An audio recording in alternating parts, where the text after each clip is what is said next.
The scheme we found involves DMV employees forging applications for car titles using customers' personal information. We dug into who's behind it and why the problem isn't solved.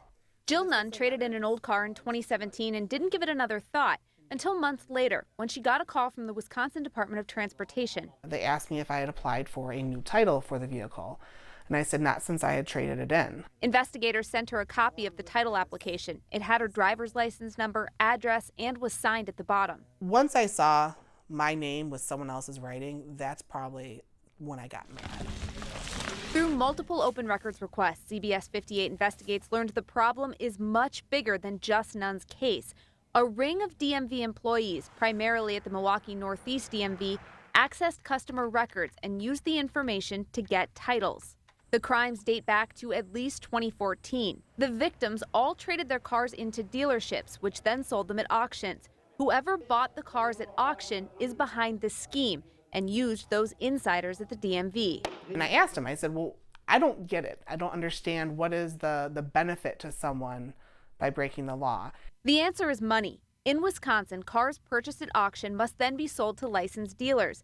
But the forged titles made it look like the cars were privately owned. According to the DOT investigation, that allowed the suspects to sell directly to a customer instead of selling to a dealer at a lower price. 4 DMV workers were fired and charged. Lisa Lorenzo and Pippa Benning pleaded guilty to several felonies. I believe we're ready for trial. 2 others, Isaac Owie and Clarice Adams, are set for trial later this year. I sold my car in 2015. Willie McNary is set to testify at Adams' trial. She says she got a call from investigators 2.5 years after trading in her car and immediately worried that her personal information is now compromised. I suddenly got upset. I got scared and nervous, and I was like, okay, so what's happening? 58 Investigates asked the DOT how this could happen. They refused to go on camera, but in a brief statement said in part, all the customers affected were notified, and the DOT claims customers are not at risk for identity theft. But the DOT did not say if they caught everyone involved, and records we got show investigators still don't know who's behind the scheme.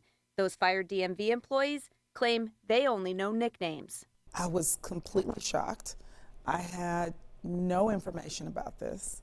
Senator Lena Taylor, who represents the area where this happened, says it's concerning not only because personal data was compromised, but because if a car is involved in a crime, it's important to know who actually owns it. And more importantly, this is, very much a public safety issue.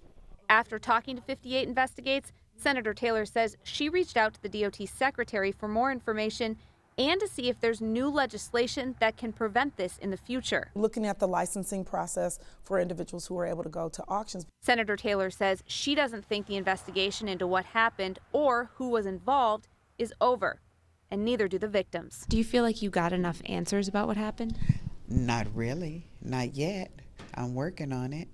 According to the documents we got, it looks like investigators believe the DMV workers did this for bribes, though the suspects deny that. Meanwhile, Isaac Owie goes to trial in March, Clarice Adams in April. Reporting in studio, Kristen Barbarisi, CBS 58 News.